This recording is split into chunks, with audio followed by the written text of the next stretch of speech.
Shivoham. Okay, so let us move to next sutra today.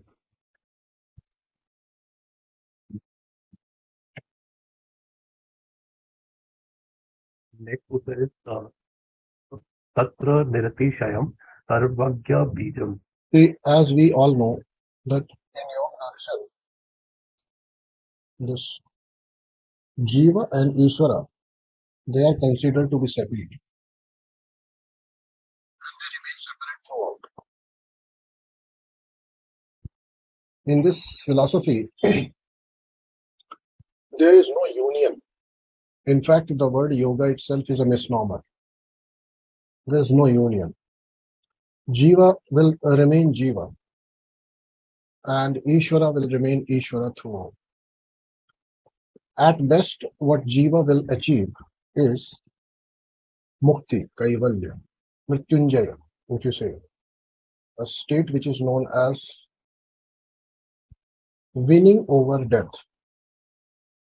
Such a yogi has won over death.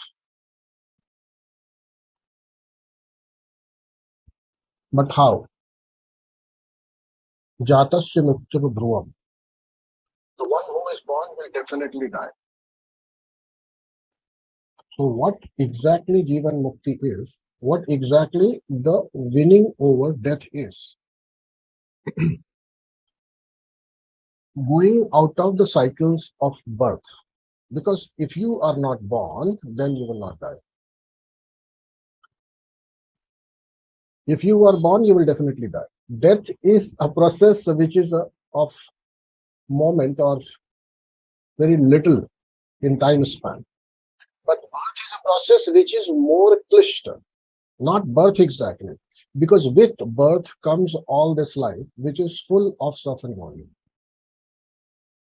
So death is released from this, but rebirth is again beginning of all this klesha.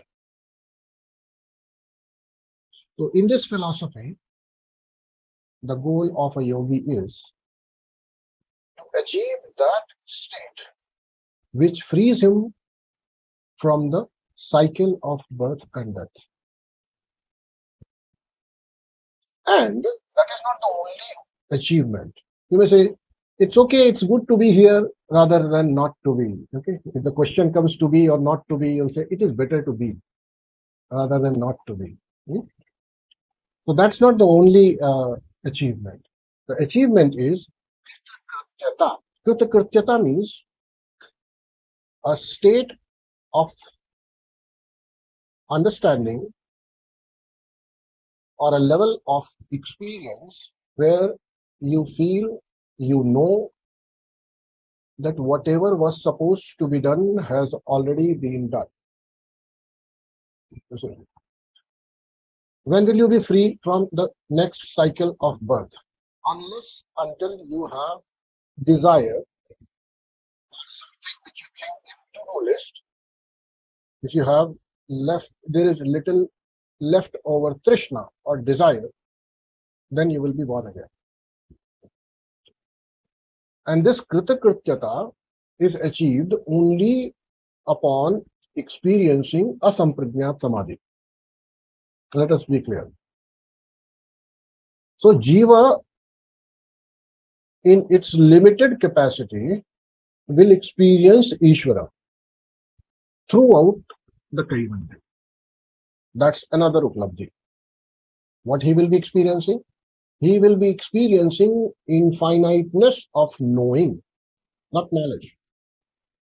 There is a difference in knowing and knowledge. All the knowledge resides in Ishvara. In its limited capacity, whatever he wishes to know, he will know. But still, it is going to be limited because as a Jiva, you cannot capture all what the Ishvara knows. So wherever you will put your attention on, that will be known to you. Understand? But Ishvara on this particular domain is Sarvajna. He knows everything.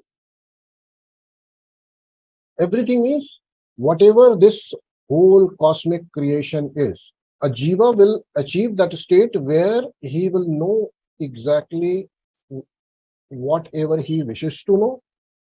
But the problem is, upon achieving asampragnat samadhi, there is no desire left to know anything, Vishaya. Understand? Because all knowing happens much before that. So he knows only one thing, that is Ishvara. Throughout Kaivalya, his knowledge is, or knowing is, about Ishvara. So that way you can say that he is reflecting Ishvaratva. But he is not Ishvara. Understand? Because he is facing, in Asampragnat Samadhi, he is facing Ishvara only. He has completely gone beyond Prakriti, Gunas. This Ishvara Sakshatkar, or this experience of Ishvara, happens upon achieving Paravairagya. Go back to Sutras. Sutra 16 has talked about, I think, Paravairagya. Paravairagya is defined as Guna Vaitrishnam. Is it? Guna Vaitrishnam. What are gunas? Gunas are anything beyond the conscious entity. That means whatever is experienced in this world, the experience is guna, the experiencer is purusha. Tat purusha khyate hai guna vaitrishnam. That was definition of Paravairagya. Tat param purusha khyate guna vaitrishnam. Earlier, Vairagya was defined as Drishyanushravika Vitrishnasya Vashikara Sanya Vairagya. This Vairagya is different. This Vairagya is known as Vashikara, the control. So look at it. When you have to control anything, then you have to have the experience of something. That means you still give importance to the experience rather than the Purusha. And when there is duality, that means experience and the experiencer, it will demand discrimination, viveka. And viveka means duality. So duality leads to vairagya. When it leads to vairagya? When there is vidya. Vidya means there is knowledge. That is the possibility for the yogis who are trying to achieve vairagya. Which vairagya? Vashikara Sanya Vairagya. Having achieved Vashikara Sanya Vairagya, Vashikara Sanya means the name of this vairagya is, Sanya means noun, name of what? Vairagya. What it is known as? It is known as Apara Vairagya, Apara Vairagya, Apara Vairagya. Apar, not that apar. Apara Vairagya. A means negation of Para Vairagya. This Apara Vairagya is achieved by discrimination and having control on Drishyanushravika Vishaya. Drishya Anushravika Vishaya. Vitrishnasya. Which means what? The one, Drishya means, last time I told, whatever has been experienced, and Anushravik, whatever I have heard of and not yet experienced. You have to develop dispassion, vitrishna. Aversion is not the right word though. But how you dissociate? What do you understand? You dissociate yourself out of aversion only, not out of vidya. You see, that's our problem. Our vairagya is, I don't want to stay at this place, I am going out. This is our vairagya. This vairagya is full of dvesha. Dvesha. Experience of repulsiveness. In effect, you can call it out of anger. Or you can call out of avidya. You are not going because you have seen experienced, known, and understood the vastu sthiti, the state of things as they are, and therefore you have been able to drop it. Instead, you use your kleshas to develop vairagya. And if you use your kleshas to develop vairagya, your vairagya is rooted in avidya. Okay? But how do we begin our vairagya? Out of avidya or vidya? Then it is said it has to be done using viveka, discrimination, rooted in vidya, knowledge, rather than any impulse, rather than any impulse, rather than any coloring of mind. Right? Why it is useless to be here or anywhere? Because I see its futility without any remorse or anger. Because I can see what it is going to give me at the end, and also what it is giving me right now. Once you are able to see clearly, then only your vairagya out of this knowledge is known as vairagya. Otherwise, it will be known as dvesha. Earlier, it was raga, your attachment, your longing, your liking. Now it is disliking, not wanting, keeping away, repulsion. Earlier, it was demand, it was raga, it was attachment. It is not detachment, it is repulsion. Earlier, it was attraction, now it is repulsion. So, yoga says you can't apply that. You can't apply that. If you want to apply discrimination, it should be based on knowledge. Which knowledge? Pramana. Which pramana? Shabda pramana, Pratyaksha pramana, Anumana pramana. And whenever these first two pramanas or means of knowledge, true knowledge, fail, that is Pratyaksha and Anuman, then you have to take help of Shabda pramana. For example, if we fail to see atoms as they are, we never know what the constitution of an atomic atom is. We go to Shabda pramana. Shabda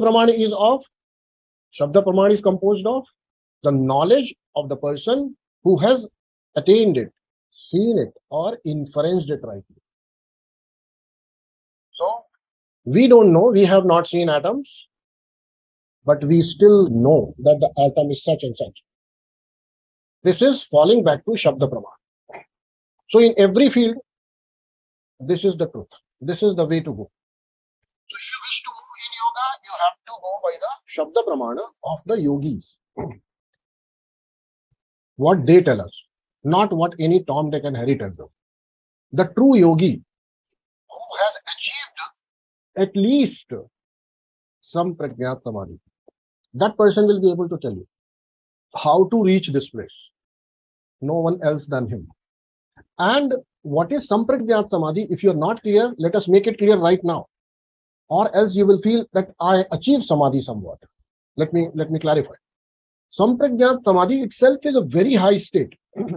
In this, the first samadhi itself is known as vitarka, which means knowledge of all gross things in their true nature we would come to know. So please remember, whatever we are studying in Tattva Shakti Vigyan, they are the words of Apta Purushas who have attained Sampragyat Samadhi and have known about the matter which is composed of 5 elements, they say, 5 tattvas, they say. All gross. And all gross means these Panchamahabhutas. Panchamahabhutas, they would know. Then all other samadhis, which are Anand and Asmita, they are the samadhis where we come to know of things, we get the knowledge of subtle things. Subtle things. These are the things which are known to us using our faculties, whatever we are blessed with. Whatever is physical, gross, we come to know. Even energy at times, you must have seen, is gross for you because you can feel it. But it is in between somewhere. You'll say it is subtle because I can't see. You insist you can't see, and therefore, for example, all of us probably in our lifetime, today, tomorrow, yesterday, wherever, we must have gone through the process called X-ray. We have not seen X-rays. Even if we stand there, we can't see. Even if we stand there, we can't feel. There is no touch. There is no taste. There is no smell. There is no light. There is nothing to be seen there. But the plate tells us X-ray pictures. Praman. And this Praman is not direct. It is Anumana Praman. Nobody can deny it now. Which means there is the cause. This is the effect. This is Anuman. Who has seen X-rays? No one. Do you have any direct experience of X-rays? No. But you have seen the result of it and defined result of it. And therefore, you can also inference that the machine or the apparatus or the equipment is creating a parallel beam of X-rays. Otherwise, if it would have been like this, it will create larger or a smaller image. Which means this is also direct inference. Nobody can challenge it. Which means Anuman has to be 100% correct. Once this is told to us, we have no other way than to accept it. Who will tell us? The one who has studied X-rays. And they will prove it to us because it is something provable in the matter. They will prove it to us this way. Things which cannot be proved in the physical sense, they have to be correctly communicated to your intellect so that your intellect can freeze it somewhere. They cannot be shown in anywhere because they are subtle and their effect is also subtle. For example, our rag. Can you show me rag or attraction or attachment in this world somewhere? You can't. But there is something called rag, each one of us has. And the result of this rag is dukh. The end result of the rag is dukh. All of us have experienced it. Can you show me dukh in this world? You can show me pain, but you cannot show me dukh. Can you show me dukh? Can you show me the state experienced well within your hearts of heart, what you call sadness? Can you show me sadness somewhere? Pull it out from your heart and show me that it is my sadness. Please hold it and feel it. Touch it, smell it. No. Even pain I can't see. I only see your body. I only listen to your screams. I only see your gestures. Even pain I can't see. So pain is also something which is very subtle. The effect is gross and therefore we can say, हाँ भाई, the pain is there. Right? Pain cannot be seen. Similarly, dukkha, sadness cannot be seen. Suffering cannot be seen. So when these subtle things are taught, the yogis will have to make you understand these things where they will not be experienced at the level of indriyas or body. They will be experienced and understood by something subtler than these. And what is the subtle thing which we have? Subtle instrument which we have? Antahakarana. This is Bahirkarana. This means external instrument which deal with the gross. And they can understand only gross. But something subtle being told, subtle being explained, subtle being clarified, subtle being educated, subtle being informed, who will understand? Only subtle things in us will understand. What is the subtle thing? Man, buddhi, ahankara, adi, etc. These are subtle or instruments we have gotten, and they will receive it. They will understand it, right? So vitarka is something which a yogi probably can tell you, but vichara you have not seen. You have not seen vichara, means idea. Have you seen vichara somewhere? But this world runs on ideas. No one has actually seen it. So how do I make you understand this world is run by ideas or thoughts? I'll be explaining in such a way that the inference drawn is what you call pakka, 100% concrete, so that your internally you understand and take the decision. Yes, this is the way things work. Yes, when I think the idea comes, then only I mobilize my body. Then only anyone, if I am mobilizing my body, my instruments, only upon the instigation of ideas or vichara, then the world also is doing the same. I will inference, and that inference is correct for me. And therefore, thus I will deduce that the world runs on ideas. Ideas I have not seen, but still understood, and understood 100% correct. Yes or no? So that is the way of Shabda Pramana. Shabda Pramana will always give you a Pramana or the proof which or experience which is detectable, perceivable, understandable by the physical indriyas. No. No. It will also give you subtle understanding which will be understood subtly by your buddhi, your intellect. Nobody can show it to you. Correct or not? So that is the way Shabda Pramana is. So what helps us in Viveka? Both Anumana and Shabda and Pratyaksha. Pratyaksha means whatever we can experience. For example, Pratyaksha we see that a living person and a dead person, that Pratyaksha we know. Correct? But what is Apratyaksha or subtle here, we don't know. We don't know. We really don't know that there was some entity called Atman or Purusha, which was giving the feeling of Chaitanya or the consciousness in this instrument. And this particular entity called Atman or Purusha, and therefore this activity has stopped. That we don't see. That masters tell us because they have seen it. And we'll have to accept it then. Understood? That way, you will have to understand. Not everything can be given as a proof for you in the physicality because not everything is physical.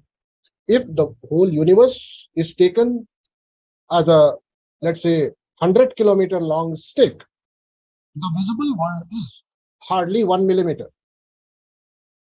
100-kilometer long stick, rope. The visible world, the tangible world for us humans is hardly 1 millimeter. Is it not? How much we can see, how much temperature we can bear. We can bear the temperature between this and this. Below that, we will lose our senses. We can't experience it. We will lose the hand itself. The capacity to sense the temperature itself will go. If temperature is moved below some particular range or beyond a particular range. For example, you are getting the sensation of burning, heat, if you are exposed to a moderate temperature. But suppose you are dropped into the sun, you will not experience heat. You will not get that feeling. Though body will not remain. Because body itself tells you the temperature. Understand? So things are in such a way spread over a large canvas, and we think that everything which we know should be shown, should be made to feel, should be made to exist, or to sound something like things exist, they must speak. They will not. So that is the domain of Shabda Pramana. So what is the biggest domain of knowledge?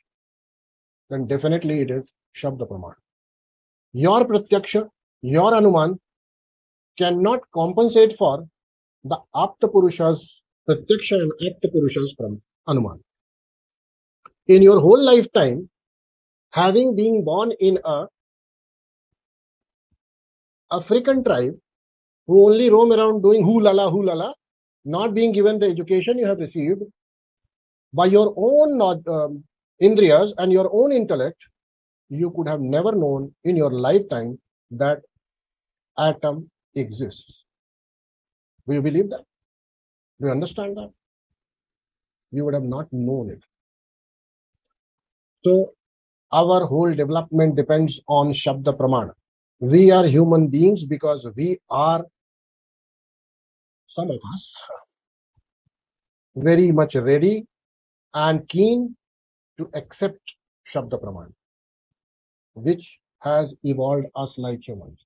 If today the whole education system, all the knowledge is wiped out, all Shabda Pramana which we have in our head somewhere, on the floppy disk or on the any hard disk or any servers, if that is lost, we all are back to the evolution phase where it was ground zero. Understand? That's the point. That's the logic I'm putting across for you to understand. To appreciate the value of Shabda Pranaya. Whatever you are today, wherever you are today, whatever you think you are today is possible only because there was so much of Shabda Pramana, experience of Apta Purushas available for you, which you have accepted with Shraddha. 100% faith. You did not doubt it. And a scientist who starts doubting the whole structure of quantum physics or maybe particle physics disowns right from beginning. I don't accept. I can tell you, either he is a born, seer who will definitely be able to tell you something more than that, whatever exists. Maybe 99.99999, put 99.9 there. He will fail to put up any research here. Even for him, to accept Shabda Pramana, he will have to accept with faith that Shabdas or the letters or the sounds are represented by these formations, aksharas. Understand letters? Letters are essentially given by ancient wisdom. Writing is ancient wisdom. You have not discovered it by now. If something written is available to you today, only because some ancient seer could convert this thought, which was imperceptible, into written information for us and also trained us to interpret it. Understand that? So please do not discount the position of Apta Purushas. Those are the persons, those are the people responsible for making us whoever we are today. So our evolution and our everything is dependent 100% on the Shabda Praman. But when we come to this field, we say, I don't believe it. We start questioning. I don't believe that there is Ishvara. Okay, you don't believe there is this science doesn't exist. Why? Because in the first place, when a teacher comes and tells there are 26 alphabets in English language, and suppose you say, I don't believe it. You can't learn language. You can't. You say, no, there are only 3. Suppose you insist. You can't learn. You have to follow the system. It is absorbed fully, followed by you fully, then the system will be able to transport you to a new level of experience. That is for sure. Even if you say, Arey, bhai, what is there so great about this yoga? Because it is ultimately Dvaita system. We have been calling ourselves Shiva, Shivoham, Shivoham. It is not talking about union. And therefore, I will only remain Jiva, will only witness Ishvara. I will know only little things. I will never know everything as Ishvara knows. What is the point? Let me tell you, you have missed this part. Yes or no? Because this path itself is going to elevate your consciousness. If you accept it totally, 100%. And only upon achieving Sampragyat Samadhi, which is possible by your 100% control on desires, Trishna, thirst, for what? The subjects or the objects which I have experienced, I don't want them. And somebody has told, I have not experienced yet, I don't want them. Can you live like that? That is apara vairagya, not the upper vairagya. The higher vairagya, whenever I use higher vairagya, then you should understand I'm talking of para vairagya. This is lower vairagya. Apara vairagya means lower vairagya. This vairagya is vashikara samadhi. And this is only going to take you to that place which is known as sampragyat samadhi. Bhava pratyaya videha prakriti laya nama, no? Prakriti laya, videha, etc. These are the places. It will not take you to the Vairagya. It cannot. This Vairagya will not take you there. What will take you to Sampragyat Samadhi? This much. which means the highest samadhi, what will you need? You will have to drop the desire of enjoying the pleasure, knowledge, power, and all the siddhis which you are able to attain by the way of samprajñātama. That is called higher way. Is it possible? Suppose you have, let's say, 200 or $300,000 in your bank account currently, let's say, okay? And somehow you are granted $2,000 billion in your account. Okay, now you start enjoying it, and then after a while, maybe after 3 days, 4 days, 10 days, I ask you, you just voluntarily drop it and come back to no money state, not even the earlier one. Can you do it? Ask yourself. If you are not able to do it, you are not fit for atam pragyat samadhi. I'm asking about money only. Let me get back to your relationships, then you will find it is more difficult. I don't want $10 billion. Keep my daughter with me, keep my father with me, keep my husband with me, keep my daughter with me. I can't drop them. Is it? Please understand that.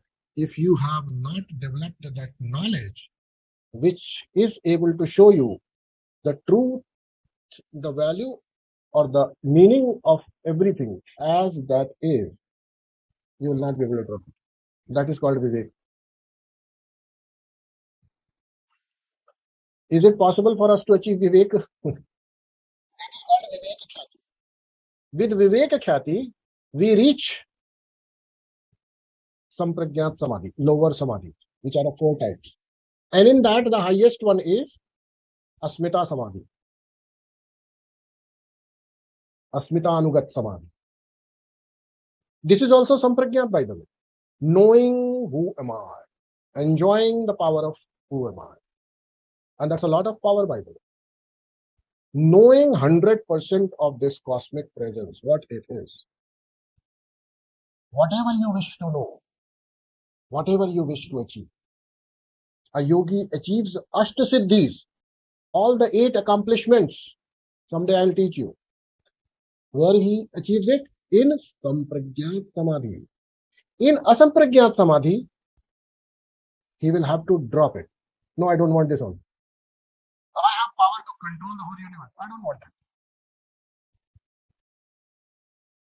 I have power to control the whole universe. I have the power to do any possible feat in this under the sun.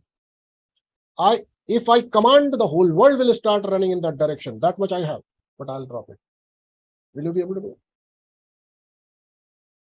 That is Paravairagya. Purusha Khyati. How does it come? Having experienced your true Swarupa, Purusha, being able to be there consistently all the time. You'll say, Acha, if I occasionally experience who am I, will it do? No, you are still abhyasi. Satudirghakala nairantarya satkaratte vito bhumi. Not possible. You can't say that. I have experienced it for a few moments. I come to know as if I am wherever you are. I don't know. But you say, I understand. Who am I? And then I come back again. What is there too in the dinner? No. Because when you're asking what is in the dinner, it means you expect something. There are your preferences. Or maybe for today you have some preference. Or today you wish to have something. You can't ask what is there in the dinner. That much control once you have, that is called Aparvairagya. This is also not Parvairagya. God tell us what is Parvairagya. I'm just telling you what is Parvairagya. Capacity to move anywhere in this universe. Capacity to know anything in this universe about the physicality. About even the capacity to create something out of nothing, which is for you it is nothing. But the gunas are everywhere. The constituent material called Akasha For yogi, it is also a material. So out of akasha, he can create anything he likes.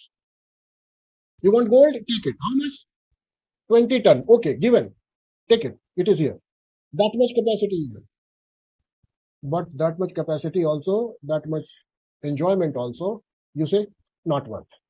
I don't want it. I have understood the futility of it. That is parvairagya. So before we proceed, we should be clear. By studying this Yoga Sutra, we are not going to become yogi anyways. Let us understand. Yes, you should know that. You should perfectly know that, then only study it. Don't think that I have studied Patanjali Yoga Sutra and therefore I have become a yogi. Or now I understand yoga. As information you might, but it is useless information because it is you cannot apply it. Why? Because you have so much raga, you have so much dvesha, you have so much ajnana, you have so many fears, abhinivesha, shadripus you have no shataka sampatti. You are not the owner of 6, what you call, sampattis, fortunes, which are termed as fortunes when you move in the path of spirituality. I have already talked about it. But it is not going to take us anywhere. So what should we do? By studying the Shastra, only we should understand who we are, how poor we are, how much bonded we are, how much in garbage we are, how much effort is to be made to free ourselves from this bondage. Only to recognize this Shastra we are studying. And little bit here and there, if you get something and can apply, but applying means what? Satutirvikala nairantra satara sevita dharguni. Otherwise, it's not application. Whatever you catch from here, take it and never drop it. Up to what time? Till you die. Understood? For example, you have taken, from today onwards, I will have no preferences on my dinner table. At least some vairagya I have to create. Suppose. I will never ask because I will not have any desire. Not that I'm just asking. Man mein I will plan. Internally, Allah, theek hai. If today I get khichu, it is good. But I will not say, no, not that. No, today I will say rasam is better, but I'll not say. Come on. You'll have to deal with it. You don't have any desire for a specific food. If you catch it from here, apply it. Apply it all the time. Decide whatever will come, I will eat. Because I have no specific desires. Make it, adopt it, and never ever say in an aaj samosa khane ka man ho raha hai. It feels like I must have samosas today. Vairagya gaya, gone, vairagya gone. Because there is no nairantarya. It was not continuous. To understand how much difficult yoga is, vairagya also means, and let me tell you, vairagya also means dropping things forever and catching on to things forever. Because that is vivek. You see, vivek in action is vairagya. What is our vivek? Suppose our vivek says, our wisdom says, our discrimination says, why whenever I expect a particular thing in dinner, if that doesn't come, I feel I experience a kind of suffering. And this suffering I want to get rid of. Right? This suffering I don't want to suffer anymore. Why should I create a pseudo desire or a real desire, whatever it is, that I must have this today for the dinner, for the lunch, or for the breakfast, or whatever.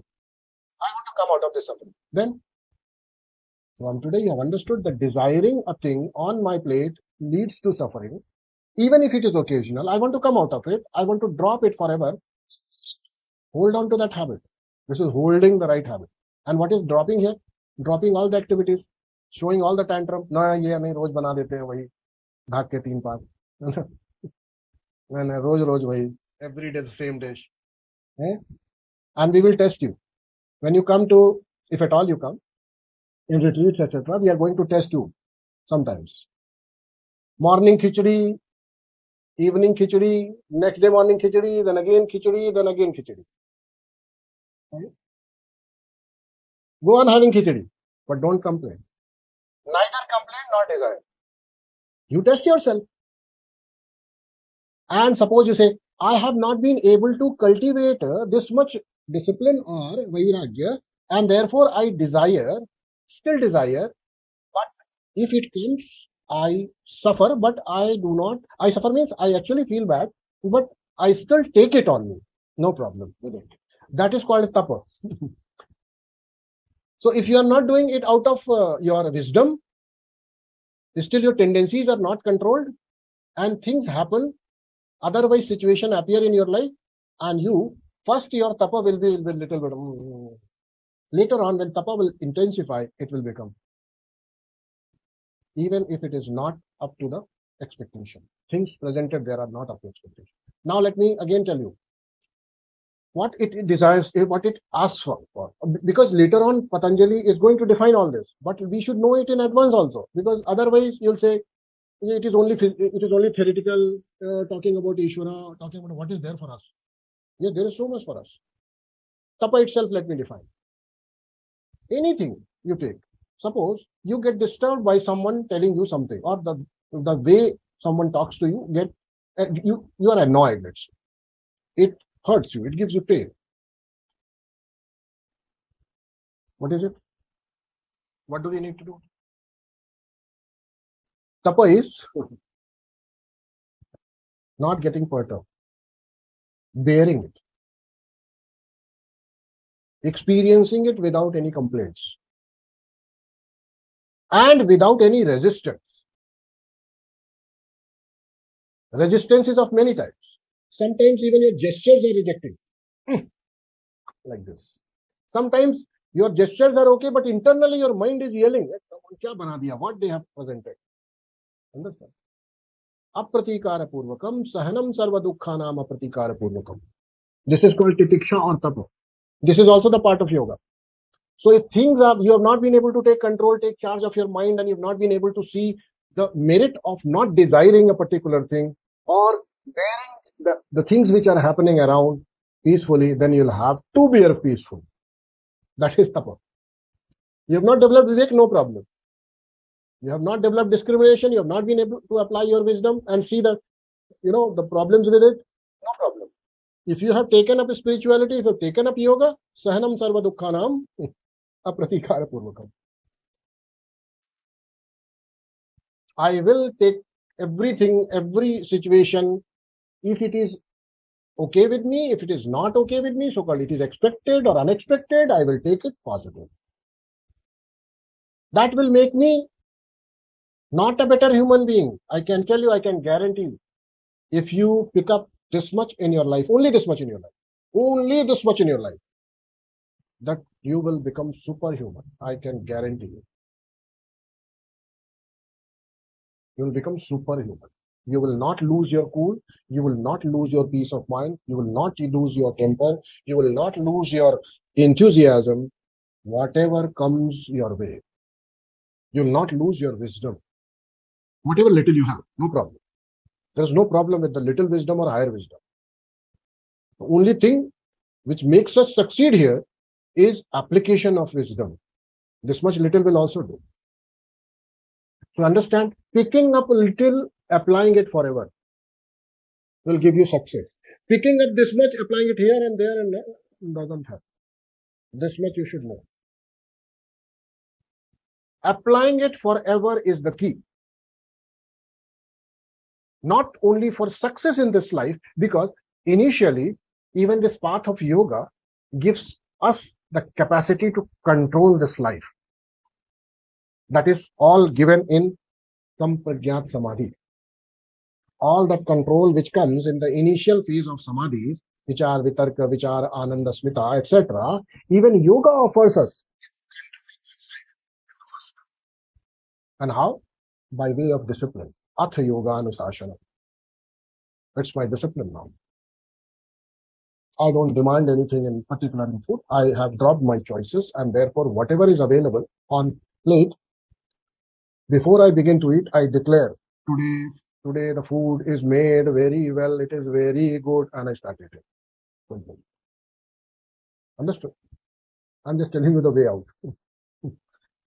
Before eating, you should declare, today the food is very, even if there is no salt, you have already declared it is very. Right? So one thing you take up, You never ever complain about food. You will not complain about food. You will not demand a particular food. You will not yearn for a particular food. Accept it and go on. Little things. Acharya ji, what are you telling? We have this little joys in our life. You see, only little joy. Joys of ice creams, joys of pizza, joys of samosas, joys of momos, joys of Italian, joys of Chinese. What will remain in my life?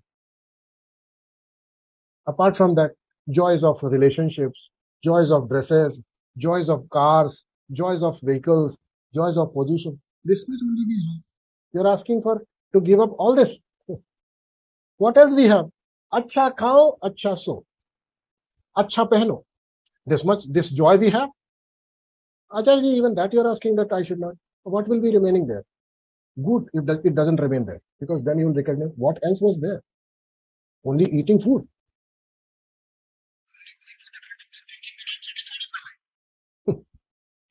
Only wearing certain dresses and feeling that I'm okay in my life. Owning different cars and riding different cars or owning different apartments. Was that the place to be? Then only you will think. Otherwise, when? It's good that you drop some of it. I'm not asking, neither I'm insinuating. Please. No insinuations. Okay? I'm not demanding anything. It is up to your discretion, because it is ultimately about Vivek. Vivek cannot be fed. It is cultivated. Anushasana is not equivalent to Shasana. Anushasana means the Shasana, the control, the command, the management which comes from within. That is called Anushasana. So yoga is Anushasana. It's not Shasana. It is not giving somebody any command. So I'm not commanding you here. I'm not ordering you here. I'm only presenting things as they are. So here in this sutra, it is said, Ishvara is having the seed of all the knowledge and therefore he is Sarvagya. Because Ishvara is the creator of this whole cosmos, he knows everything. He knows everything. Nothing is beyond his knowledge. He knows everything. But Jiva doesn't know everything. Understand? Ishvara knows everything. So now onwards, when you have accepted this Shabda Pramana or the words of Apta Purusha in your life, that Ishvara knows everything. Now look at it. If Ishvara knows everything, Ishvara controls the Prakriti. That means he doesn't control our in Antakarana. Let me tell you. He only controls the external world. Let me tell you. Ishvara does not control our desires. So Ishvara controls everything, and therefore he is controlling my desire. He is asking me to have a pizza today. Otherwise, how come the desire will come? Wrong understand. Wrong understand. Don't take it that way. Ishvara is not demanding pizza. He is okay without pizza also. It is you who are demanding pizza. Recognize it. Ishvara is controlling only the external things, not your Antakarana. Well, up to what time he will not control your Antakarana? I'm moving away from the yogic philosophy though here. Up to what time? Till the time you are not in contact with him, that means if you are not facing him. As you start facing only him, that time only Ishvara will control everything, because nothing else exists. In other places, that means even in Samprajñat Samadhi, in this Samprajñat Samadhi, that lower Samadhi, you are the choice maker. You are the choice maker. Ishvara is still not descended. In other words, I am saying, Ishvara has still not started controlling your life. Ishvara will control your life when you have attained Asamprajñat Samadhi. And till the time you remain in a Samprajñat Samadhi. Understand? If you descend from Samadhi, what will happen? See, if I achieve Asamprajñat Samadhi, that is highest Samadhi, and start doing Sakshatkar, the witnessing of Ishvara, then what will happen to my life? My ordinary life will change. Come on. You have already discarded this life, then only you have reached there. This question itself is wrong because you are asking it from a wrong position. Understood? For a yogi, this question will never arise because he has already dropped all the achievements first of the material world, then only he attained the Vairagya, lower Vairagya. After having attained the lower Samadhis, he attained the control on all the Prakriti, the joy associated with it, the power, everything he is enjoying. And he has dropped that too. Then only he has come in front of Ishvara. So this question will be asked by him. Do you think? So you are asking, what will happen to my life if I attain asampragyat samadhi? You are asking a wrong question, my friend. Don't ask this question. You may still ask somewhat, what will happen to my life if I attain sampragyat samadhi? That is not the Ishvara Sakshatkar, witnessing the Ishvara yet. But still, till this point you can ask, what will happen to my life if I attain sampragyat, the lower samadhi? And Patanjali will tell, you can fly in the air, move in the sky, this and that, all that thirst gone, this gone, that gone. He will explain what you can attain. But if you ask, what will I will attain if I attain the asampragyat, he says you will attain nothing. Why? Because you have reached there only by dropping all this. This question is invalid. Understood? If you ask such questions, you are still not the candidate. Forget about it.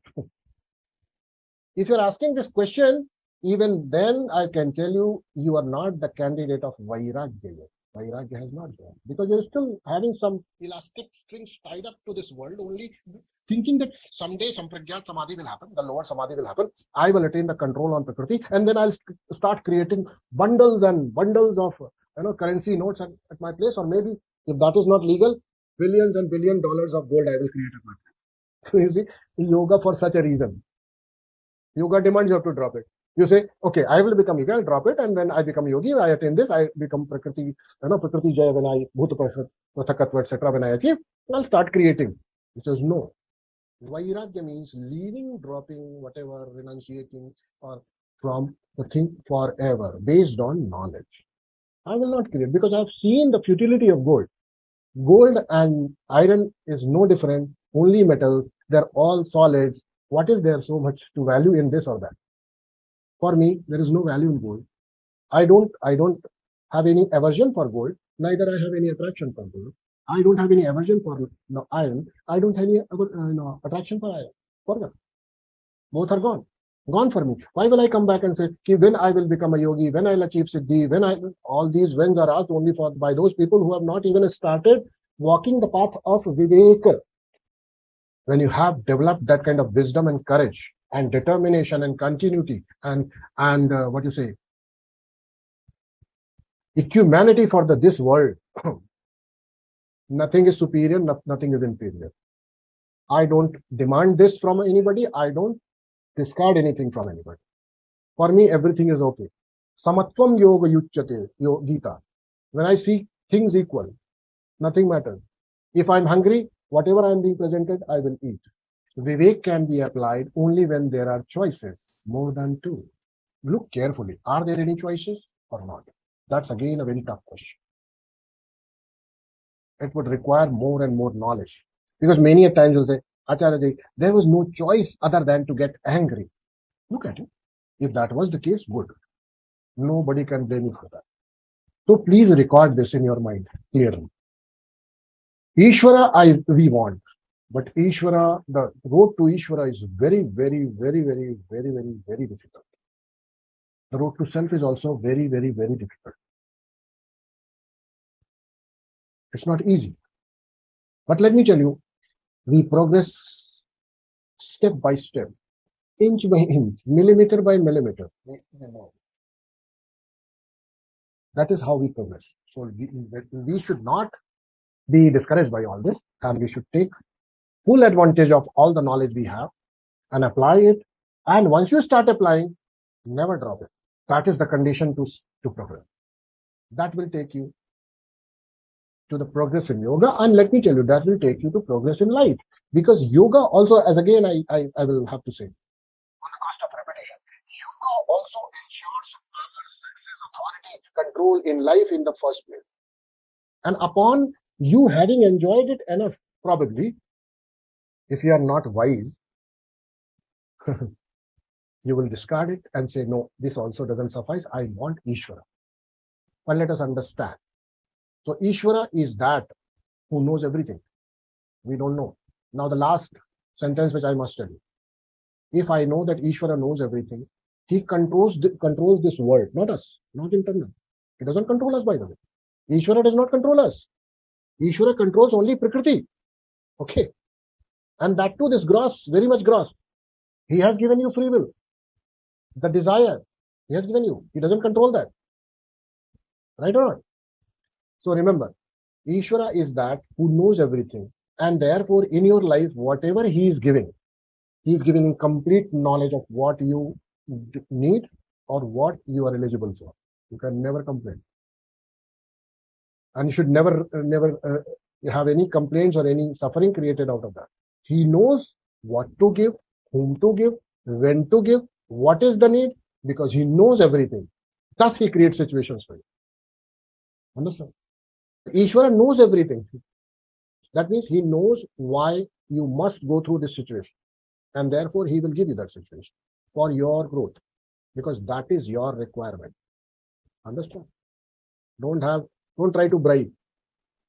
Don't try to bribe. Whatever comes, if Ishvara changes the situation, you should be happy. For good, you should be happy. Worse, you should be okay. But that is tapa. Ishvara gives it. Ishvara knows everything. Living in this knowledge will help you. And that is why Patanjali defines Ishvara. Because you are going to do Ishwar Pranidhana. If you don't know who Ishvara is, then you will have a problem. Maybe Ishvara doesn't know this. I must tell him. Go to the temple and whisper in his ear. Hey, do you know? Do you know how much problem in I have? No, Ishvara knows it. Don't need to go. Do you know I am suffering? I know. Ishvara says, I know. You will ask, what are you doing for it? I have given you intellect, I have given you mind, I have given you discretion, I have given you all the process preserved in Prakriti, all the words of Apta Purushas available in scriptures. I have arranged, managed it so far. I am giving you all that. Are you following it? Understand? So don't try to inform Ishvara about anything. Don't try to bribe Ishvara for anything. Ishvara doesn't listen to all the sound such rubbish prayers from us. Because he is neither pleased by prayers nor annoyed by our abuses. He is pleased by our wisdom and associated actions with that. And when he knows everything, how should we conduct ourselves in front of Ishvara? Because Ishvara knows even those thoughts which we only know about us. Ishvara knows that. Ishvara knows internally how am I cheating anybody. Ishvara knows it. Ishvara knows how much ill I think of somebody. Ishvara knows it. Ishvara knows everything. And therefore, Ishvara gives us the situations which are for our growth, which are needed.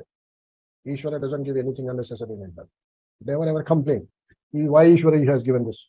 Ishvara thinks that you are a right candidate probably to develop vairagya, and therefore many such situations, many klishta things might come to your life that sooner or later you will see in clarity that all my desires, all my associations, all my raga, all my tendencies to accumulate relations, keep them intact, etc., lead to pain, suffering.